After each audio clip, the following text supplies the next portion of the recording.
درجہ بندی کو مختلف عالم یا مختلف زون کہا گیا ہے، جیسے لوح محفوظ، لوح دویم، جو وغیرہ۔ انسان کی ساخت کے پیش نظر لوح قلم کے بیان کردہ قانون کے تحت اس بات کی پوری تشریح موجود ہے کہ ساری کائنات بشمول انسان روشنی کے علاوہ کچھ بھی نہیں ہے، اور یہ روشنی مستقل تنزل کر رہی ہے۔ ہر تنزل ایک دائرہ ہے اور ہر دائرہ دو رخوں پر قائم ہے۔ پہلے دائرے کے دو رخ ہیں، اسی طرح دوسرے اور تیسرے دائرے کے بھی دو رخ ہیں۔ پہلے دائرے کے پہلے رخ کو اخفا کہا جاتا ہے اور دوسرے رخ کو خفی کہتے ہیں۔ ان دونوں رخوں سے بنے ہوئے دائرے کا نام سابطہ ہے۔ سابطے کو روح اعظم بھی کہا جاتا ہے۔ روح اعظم کی ابتدا لطیف اخفا اور انتہا لطیف خفی ہے۔ روشنی کے اس دائرے میں کائنات سے متعلق غیب کی تمام معلومات نقش ہوتی ہیں۔ غیب کی معلومات سے مراد وہ غیب ہے جس میں ازل سے ابد تک کے واقعات موجود ہیں۔ اس دائرے میں مخلوق کی پیدائش سے متعلق اللہ تعالیٰ کی مصلحتیں اور ان مصلحتوں کے پیش نظر اللہ تعالیٰ کی مشیت اور رموز، جن رموز کے تحت اللہ تعالیٰ نے کائنات تخلیق کی ہے، محفوظ ہوتے ہیں۔ انسان کے اندر پہلا دائرہ یا روح اعظم میں اللہ تعالیٰ کا وہ علم نقش ہے جو علم اللہ تعالیٰ کی مصلحتوں اور اسرار کا علم ہے۔ اللہ تعالیٰ کے فضل و کرم اور پیر و مرشد کے فیض سے وہ اس مقام تک پہنچ جاتا ہے کہ اس کی روح کی آنکھ کے سامنے پہلا دائرہ آ جائے اور اس دائرے کے اندر اخفا کی صورت میں وہ اللہ تعالیٰ کی تجلیات کا مشاہدہ کر لے تو اس کے سامنے وہ اسرار آ جاتے ہیں، وہ مشیت آ جاتی ہے، یا اللہ تعالیٰ کا وہ ذہن آ جاتا ہے جس ذہن سے، جس مسئلے سے، جس مشیت سے اللہ تعالیٰ نے انسان کو پیدا کیا ہے۔ جب انسان کی نظر اخفا پر پڑ جاتی ہے، یعنی تجلیات اس کے مشاہدے میں آ جاتی ہے، تو خفی میں کائنات کے غیب سے متعلق ریکارڈ اس کی نظروں کے سامنے آ جاتے ہیں۔ دوسرا دائرہ بھی روشنیوں کا دائرہ ہے۔ دوسرے دائرے کا پہلا رخ سر ہے اور دوسرا رخ روح ہے۔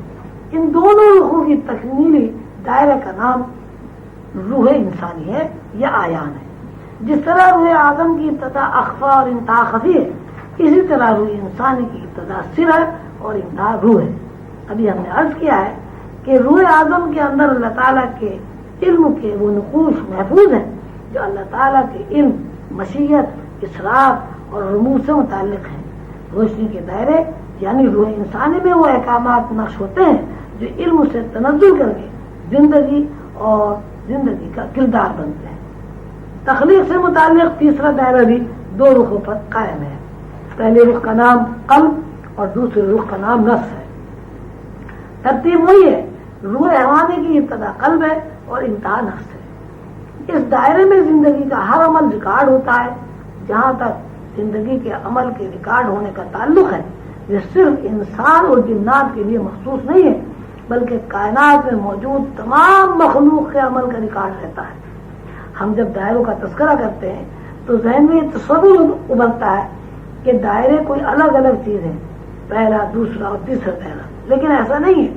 یہ محض سمجھنے کے لیے یہ الفاظ کی کمی کی مجبوری کے باعث ہے کہ ہم موجود الفاظ میں ان کی پوری تفصیل نہیں کر سکتے۔ یہ دائرے الگ الگ ہیں اور ایک ساتھ بھی ہیں۔ ان کو ہمارے پیارے آقا حضور قلندر بابا اولیاء رحمۃ اللہ علیہ نے بہت خوبصورت مثال دے کر سمجھانے کی کوشش کی ہے۔ حضور قلندر بابا اولیاء فرماتے ہیں کہ روشنیوں کے یہ تین دائرے تین اوراق کی طرح ہیں، یعنی ہر دائرہ ایک ورق کی طرح ہے اور دائرے کے دونوں رخ ورق کے صفحے کی حیثیت میں نظر آتے ہیں۔ جب ہم ورق کا تذکرہ کرتے ہیں تو دراصل دو صفوں کا تذکرہ کرتے ہیں، باوجود ہے کہ دونوں صفحے الگ الگ ہیں لیکن الگ الگ نہیں ہیں۔ ورق کو کسی طرح سے پھاڑیے، دونوں صفوں کا پھٹنا یا زخمی ہونا لازمی ہے۔ یہ روشنیوں کے دائرے خواہ روح آدم ہو یا روح حیوانی ہو یا روح انسانی ہو، باہم دیگر ایک دوسرے سے ورق کی طرح پیوست ہے۔ سمجھنے کے لیے ان کو تصوف میں تین اصطلاحی ناموں سے بیان کیا گیا ہے۔ اصل بات یہ ہے کہ انسان، انسانی زندگی اور زندگی کے تمام کردار کو اگر مجموعی حیثیت میں بیان کیا جائے تو ہم اس کا نام روح، امر ربی، جزء لا تجزا یا انسان رکھتے ہیں۔ روشنی کے 3 دائروں میں سے ہر دائرے کا نام الگ الگ رکھا گیا ہے، اور ہر نام بیان کرنے کے لیے اور ایک دوسرے سے الگ کرنے کے لیے لطیفے کے ساتھ بیان کیا گیا ہے۔ غور طلب بات یہ ہے کہ جس طرح ہر دائرے کی حیثیت ایک وقت کسی ہے اور ایک وقت 2 صفات سے مرکب ہے، اسی طرح ہر لطیفہ بھی کئی صفات سے مرکب ہے۔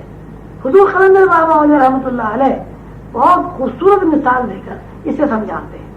فرماتے ہیں کہ لطیفوں کی مثال ایسی ہے جیسے شمع۔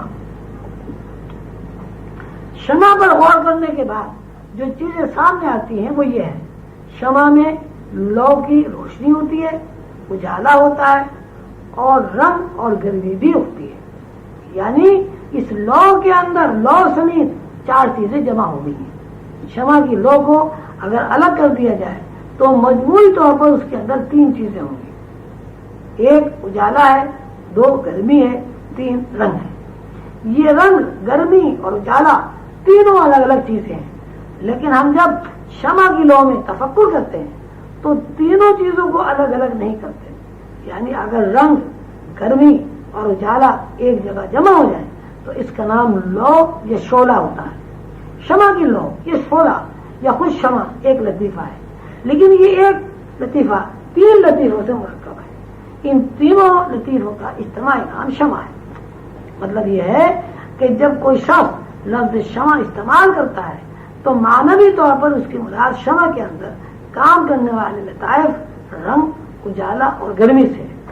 جس طرح شمع کے اندر اجالا، رنگ اور گرمی مخفی ہیں اور نظر بھی آ رہے ہیں، اسی طرح انسان کی روح، امر ربی یا جزء لا تجزا میں 6 لطائف کام کرتے ہیں جو روشنی کے 3 دائروں میں بیان کیے گئے ہیں۔ پہلے لطیفہ اخفا ہے، یہ علم الہی کی فلم ہے، یعنی اللہ تعالیٰ کے ذہن میں کائنات کی موجودگی جس طرح تھی اور ہے وہ فلم کی صورت میں جب ڈسپلے ہوئی تو اس کا نام اخفا ہے۔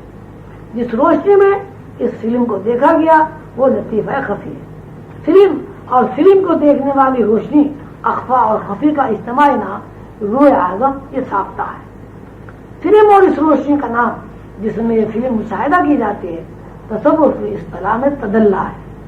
شب معراج میں سیدنا حضور علیہ الصلوۃ والسلام کی سیر کا جہاں تذکرہ ہے سورہ نجم میں، وہاں اسی تدلی کا تذکرہ ہے۔ یعنی اللہ تعالیٰ یہ فرما رہے ہیں کہ سیدنا حضور علیہ الصلوۃ والسلام نے جب معراج کا سفر اختیار کیا تو روح اعظم کے دونوں لطیفے اپنی پوری توانائیوں کے ساتھ بیدار و متحرک تھے۔ پیدائش، عروج اور زوال کی تمام مسئلے اسی تدلی میں مندرج ہے۔ تدلی کا علم رکھنے والا کوئی انسان جب اس طرح متوجہ ہو جاتا ہے، یعنی جب روح اعظم کی روشنیاں کھل جاتی ہیں اور اخفا اور خفی سامنے آ جاتے ہیں، اس کے سامنے کائنات کے ہر ذرے کی روح اور اس سے متعلق اللہ تعالیٰ کی مشیت آ جاتی ہے، اور وہ ازل سے ابد تک کے تمام واقعات کی روشنیوں کا مطالعہ کر لیتا ہے۔ روشنیوں سے مراد وہ تمام واقعات ہیں جو ازل سے شروع ہو کر ابد تک واقع ہوں گے۔ حضور قلندر بابا اولیاء رحمۃ اللہ علیہ کے ارشاد عالی کے مطابق تدلی 2 نقطوں سے مرکب ہے، اور یہ 2 نقطے اللہ تعالیٰ کی مصلحتوں، مشیت اور علم الہی کی ایک مختصر نویس یا شارٹ فارم ہے۔ جس طرح ایک چھوٹی سی مائکرو فلم ایک پوری کتاب محفوظ کر لی جاتی ہے، اسی طرح اللہ تعالیٰ نے ان 2 نقطوں میں کائنات کی پیدائش سے متعلق تمام مصلحتوں کی تشریح کر دی ہے۔ اسرار کی اصطلاح میں اس کو اسماء یا علم قلم کہا جاتا ہے۔ اسرار کی اصطلاح میں اس کو علم الاسماء یا علم قلم کہا جاتا ہے۔ یہ علم قلم تدلی، ساختہ یا لوح محفوظ اللہ تعالیٰ کی مشیت، اخفا اور خفی دراصل ایک ہی بات ہے۔ اس کو بار بار اس لیے بیان کیا جاتا ہے تاکہ بات ذہن نشین ہو جائے۔ علم القلم کو اگر بیان کیا جائے تو یہ کہا جائے گا کہ ساختہ، خفی اور اخفا کی یکجائی کا نام علم القلم ہے۔ یہ ساختہ میں جو کچھ نوری تحریر نقش ہیں اس کو علم القلم کہا جاتا ہے۔ علم القلم کو 2 حصوں میں تقسیم کیا گیا ہے۔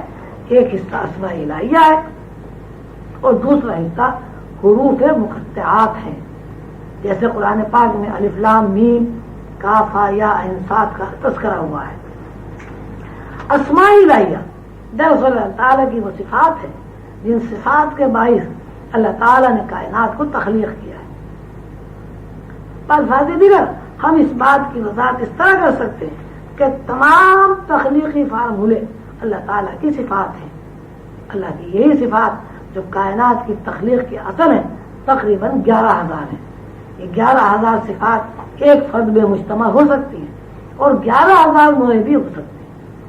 ان صفات کو 3 درجوں میں تقسیم کیا گیا ہے اور ہر درجے کا الگ الگ اصطلاحی نام ہے۔ پہلے درجے کو حضور قلندر بابا اولیاء نے اسماء اطلاقیہ کہا ہے، دوسرے درجے کو اسماء عینیہ اور تیسرے درجے کو اسماء کونیہ کہا ہے۔ جہاں انسانی روح کی تشریح میں نسمے کا تذکرہ آیا ہے وہاں نسمے کی 3 اصطلاحی نام بیان ہوئے، نسمہ مرکب، نسمہ مفرد اور نسمہ مطلق۔ نسمہ مرکب نفس اور قلب کے 2 لطیفوں سے مل کر بنا ہے، جس کو تصوف کی اصطلاح میں روح حیوانی کہا جاتا ہے۔ نسمہ مفرد کا نام نسمہ مفرد کا قیام سر اور روح کے لطیفوں پر ہے، جس کو روحانیت میں روح انسانی کہا جاتا ہے۔ نسمہ مطلق خفی اور اخفا کے دائروں سے مرکب ہے، جس کو روحانی زبان میں روح اعظم کہا جاتا ہے۔